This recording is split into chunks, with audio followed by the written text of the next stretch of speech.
Hi everyone, welcome to this research methodology lecture, which is a part of our international relations lecture series. Uh, in almost every books, articles, and lectures that you find on research design or methodology of social science, you will see the explanation about the basic principles and guidelines of social sciences research. For instance, literature review, conceptual framework, theoretical framework, qualitative or quantitative method, level of analysis or the unit of analysis, etc. These explanations are definitely essential for you to know. They are the very basics, and then you should also be able to proceed with these research fundamentals. Uh, you should also know well about the step-by-step procedure, such as writing a research question, formulating hypotheses, theories, data collection procedure, data analysis tools, interpretation of the data, interpretation of your findings, and so on. However, despite the fact that these guidelines are explained so well in the available literature, many students and researchers, including those at the level of PhD research, very often struggle to grab those fundamentals of scientific research, which in turn have implications for the quality of the research papers they write. That is why I'm delivering you this lecture, because either you are writing a proposal or already doing some further research, either you are discussing your ideas with your professors or doing some conference papers or trying out to publish in some academic outlets. This particular discussion is going to be very useful for you. I'm telling you that. What I'm doing in this particular lecture is not repeating those essential elements of social sciences research, which I have explained in a different lecture, but explaining you by actually showing you some articles by some prominent scholars in the field of international relations and political science, published in highly regarded international peer-reviewed journals. Besides, I have picked up the articles in a way that either one has different methodology. I mean, one has applied the quantitative methodology and the other qualitative methodology. These are the two basic two ways that we do scientific papers. Quantitative is in which we do math.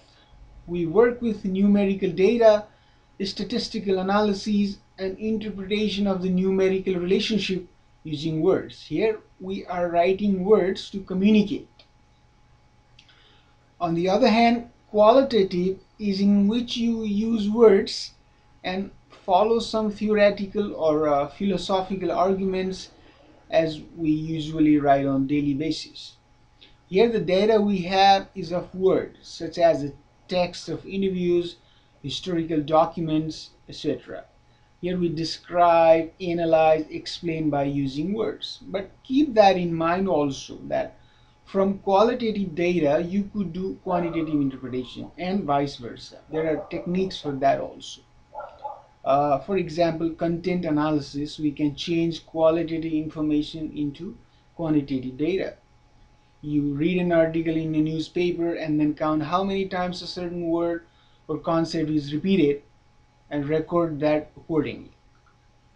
Anyways, in this lecture, I'm focusing mostly on the methodology part, such as how the studies or papers are modeled and how findings are interpreted. Other aspects like literature review or the unit of analysis, etc., I'm not elaborating much on them for now. That is for another lecture. I'm going to start now with the article published in the Journal of Politics by the authors Gustavo Flores Macias and Sarah Krebs from Cornell University, US. And the title of the article is The Foreign Policy Consequences of Trade, China's Commercial Relations with Africa and Latin America, 1992 to 2006. The article is from the year 2013. I'm going to summarize the whole article for you briefly before we screen one by one what elements the article contains. But before that, let me start with the abstract of the article itself, which is another essential part of a research paper, because we read the abstract first before deciding whether the article is relevant for our research or not, right? So as you can see the abstract on the screen, I would say it's a very good abstract to use as an example because it's less than 150 words, short, and has the major elements that an abstract should have, and at the same time summarize the main theme of the article well. As you can see, it starts with a research question. What are they examining?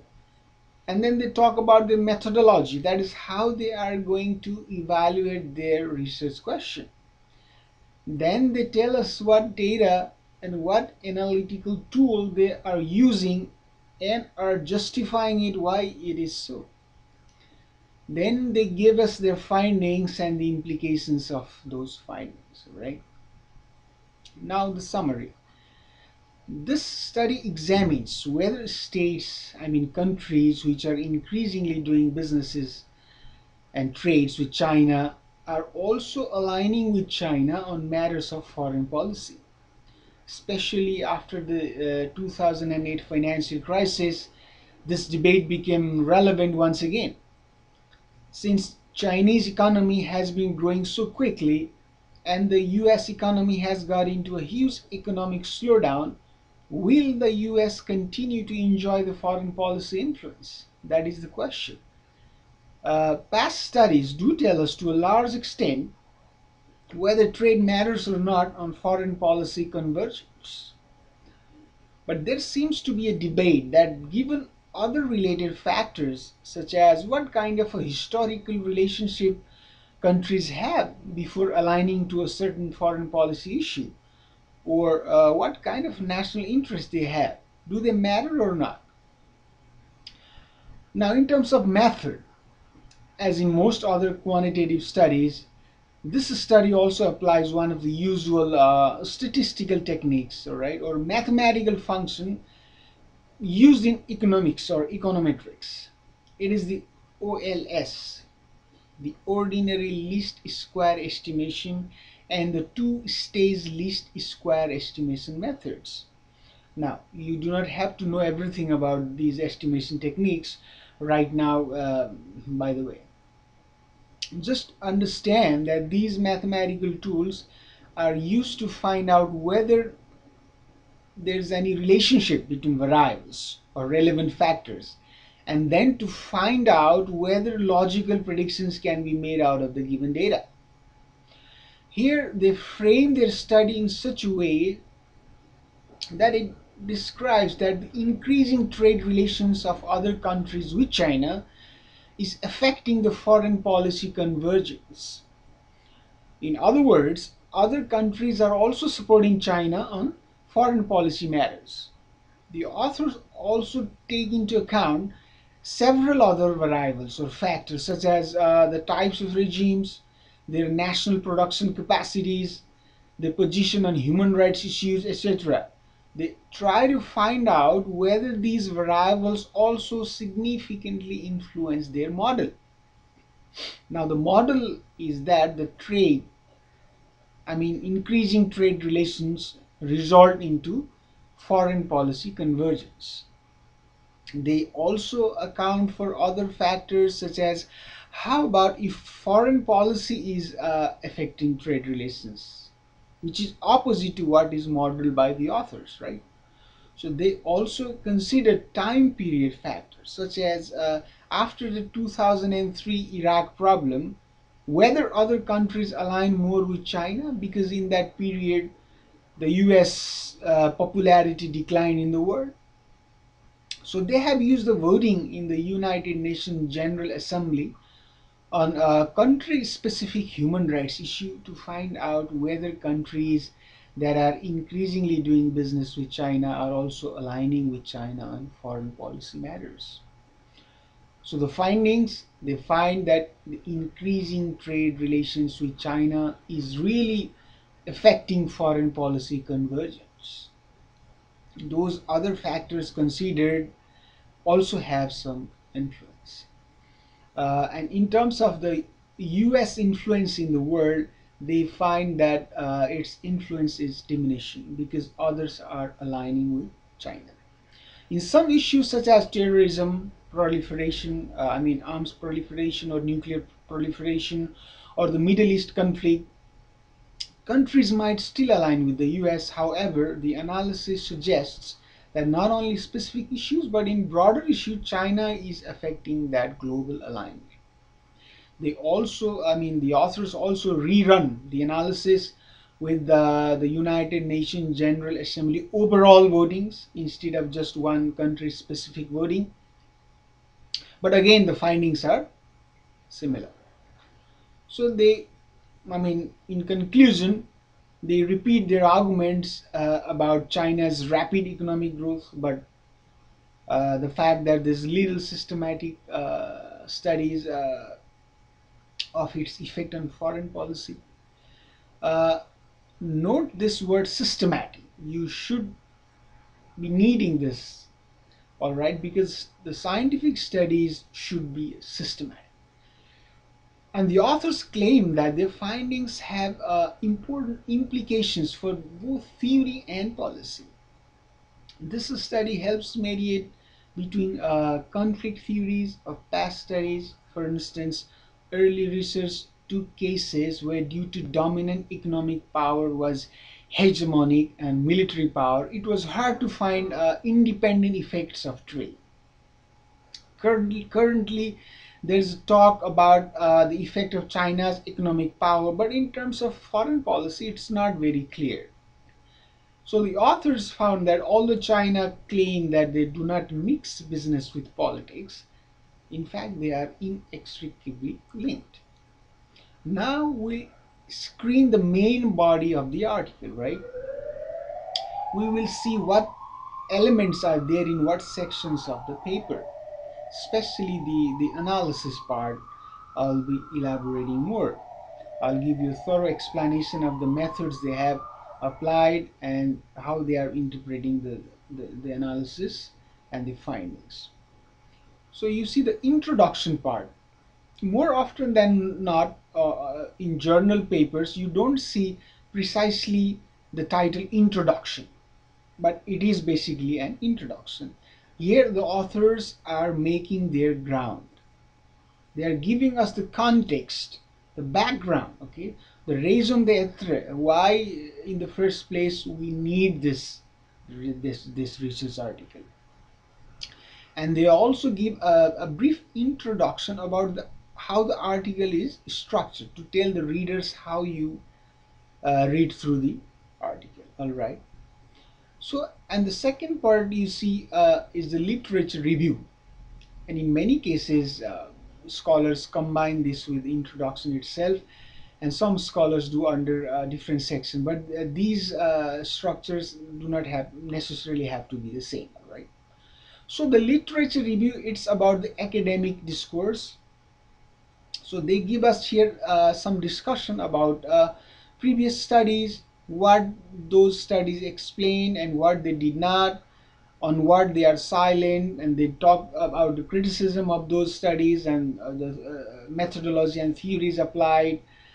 All right, how a new methodology they argue that could provide useful answers to the previous studies, and they slightly repeat the idea which was put in the previous section. So the ideas you see in an article is basically repeated in almost every section. So, for instance, in terms of literature review, they bring in Hirschman's 1945's argument, which is in the same line as these authors argue. And they also talk about Keohane and Nee's reinforcement of Hirschman's claims about the bargaining power and the leverage of some countries on others if they are heavily dependent on others in terms of trade and businesses and so on. So, in fact, they're also touching upon bargaining literature, how dependency of one country upon another gives leverage to another, etc. Now, on the third section, the authors point out to why past studies do not convince them in terms of theories and methods. It is basically the research problem or the statement of the problem, all right? I would say so. Going by the book, scientific research starts with a research problem, in fact, but you see different authors proceed with different ways. Coming back to the point, the authors are conducting a cross-national study because previous studies were single case studies, as they argue, and because they believe that a single case study, although contains a lot of information, they fall short of explaining the overall pattern where we can predict about other cases as well. Similarly, they choose to examine the foreign policy convergence between China, which is the dominant economic power, and Africa and Latin America, because China does not have an historical legacy or any existing prejudice with these regions. They argue that if it is Asia, where China already dominates, you can expect that countries either go against China or are forced to support China. So, thus, by going far away to other regions, the effect of trade relations with China can be independently evaluated. So, you see, they are justifying their method, why these regions have to be are necessary to do this test independently. All right.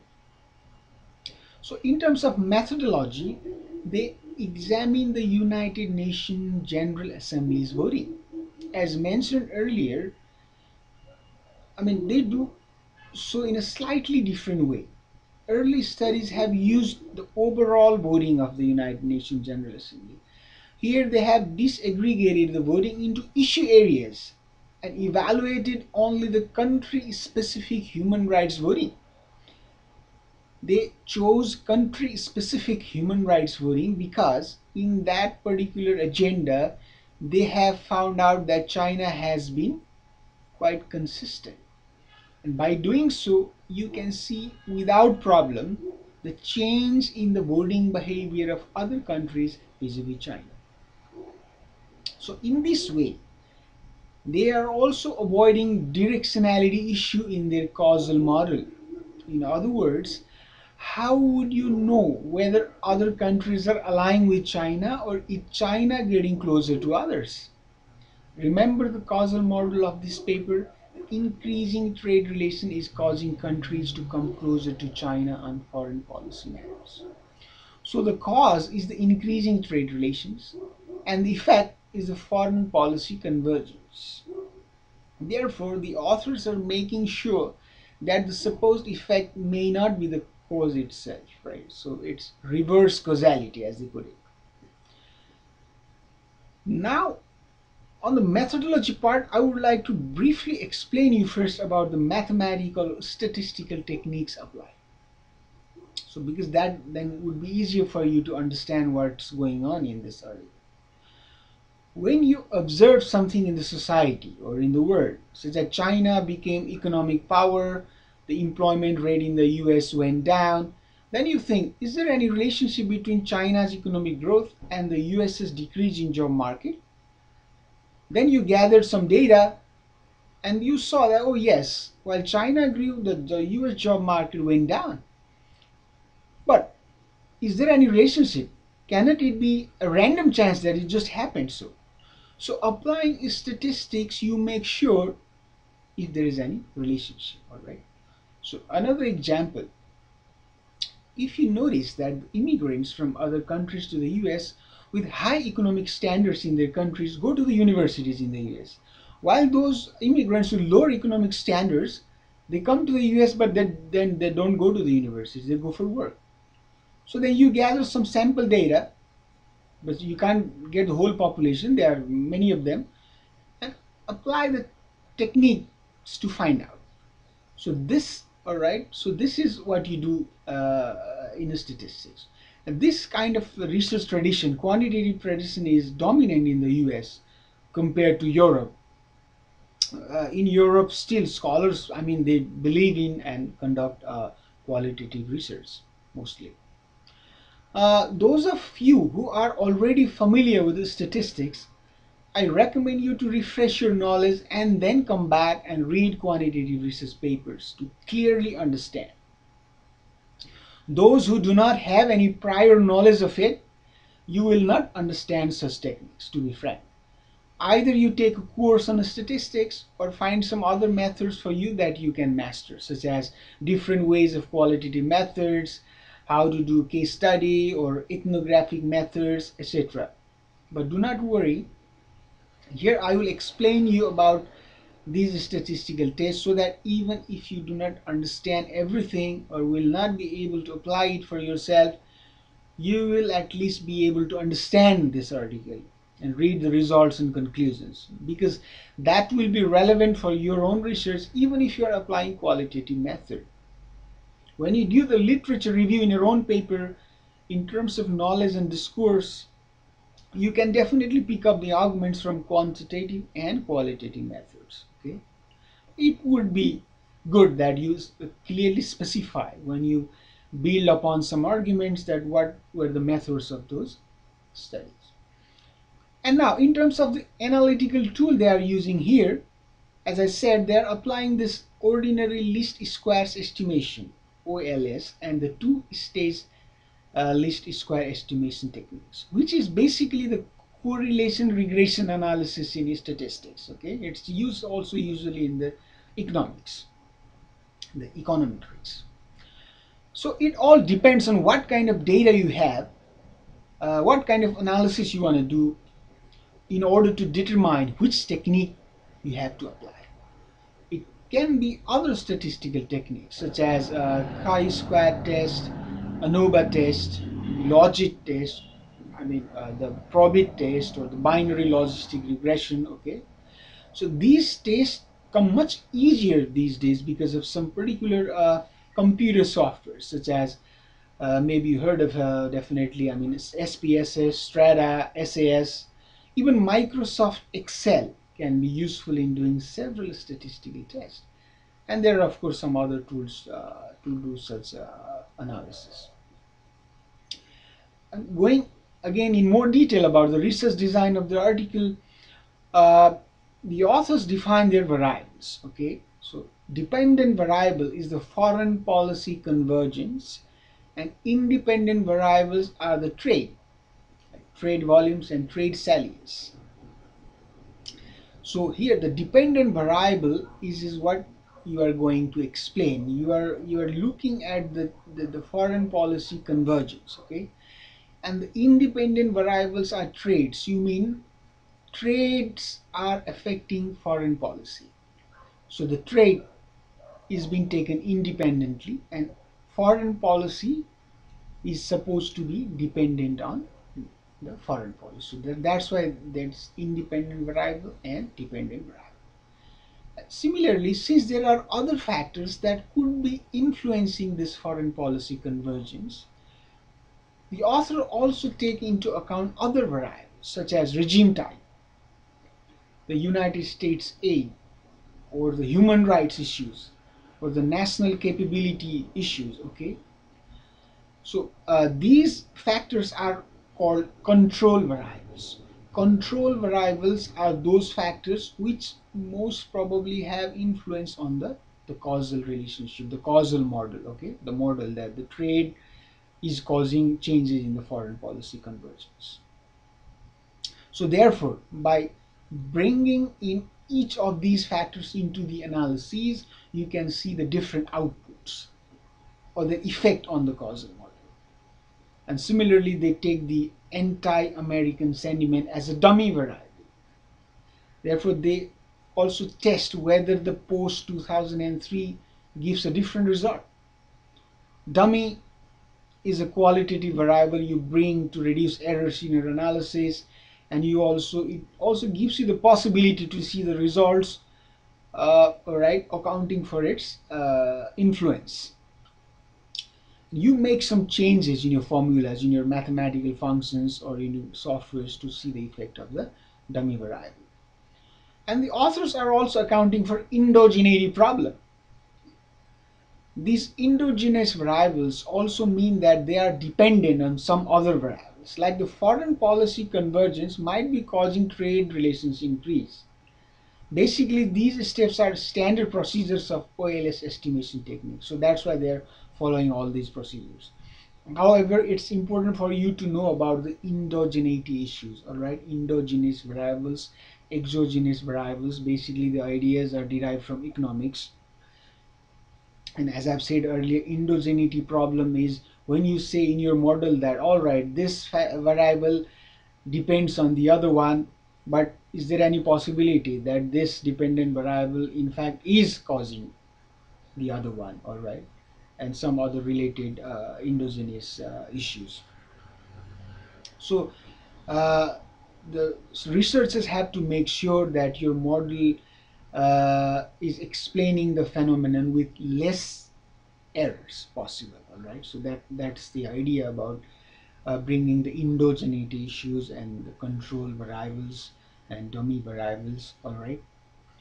So now we're moving into the finding sections. You see, to explain you in detail about the OLS and the two LS estimation techniques, it's beyond the scope of this lecture. So we basically follow the findings and the interpretation of this paper given by the authors themselves. Now you can see the output table on the screen, all right, the table 1, where there is the summary of the 6 models of this paper. These are the results of the analysis they conducted through a certain software. So now what? You have lots of numbers in decimals, some positive and some negative. What do you make out of these? Here what you want to look at is you are interpreting these numbers into the relationship between independent and dependent variables. On the first 1, 2, 3 models, you can see there, the relationship is positive, which means 1% increase in trade flow on the first line results in 0.02% increase in foreign policy convergence. That's our dependent variable. So after tallying these calculated numbers or coefficients with the corresponding critical values in the standard table for significance level, it shows that these are of significance. I'll explain you about the significance level, don't worry about it. Similarly, if you see the variables US aid,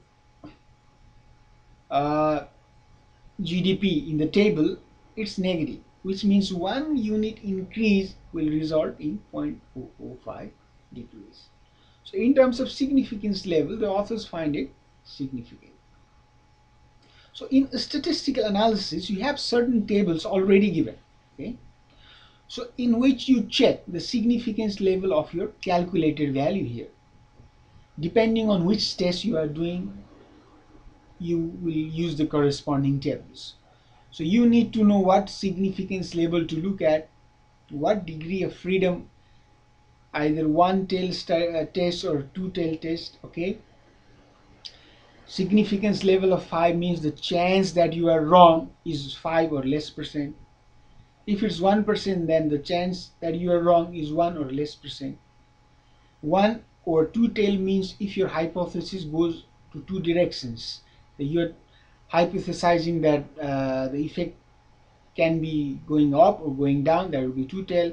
And if you just simply hypothesize that your hypothesis, the effect is only one directional, they're going up or either going down, there's 1 tail. So after that you can choose your table, the right table, and tally the values, all right? The degree of freedom you basically derive from the number of data points you have and apply a simple formula to get it. I'm showing you this procedure in different video lecture on statistics for social sciences. And one note, the terms and expressions such as there is a relationship between variables, or the relationship is significant, variables are correlated or associated, they are specific technical terms and have specific meaning. So try not to use them incorrectly, as many do in fact. Like the correlation between variables means when one changes, another also does. Okay. Now the table 2. As I explained earlier, this analysis is basically to account for the endogeneity problem, whether the model is inverse, whether liberal norms, the author also introduced another variable, liberal norms are affecting the country's behavior. And the authors have found again significant relationship between the independent and dependent variables. It shows that trade flows and trade saliences yield a positive significant effect on foreign policy convergence.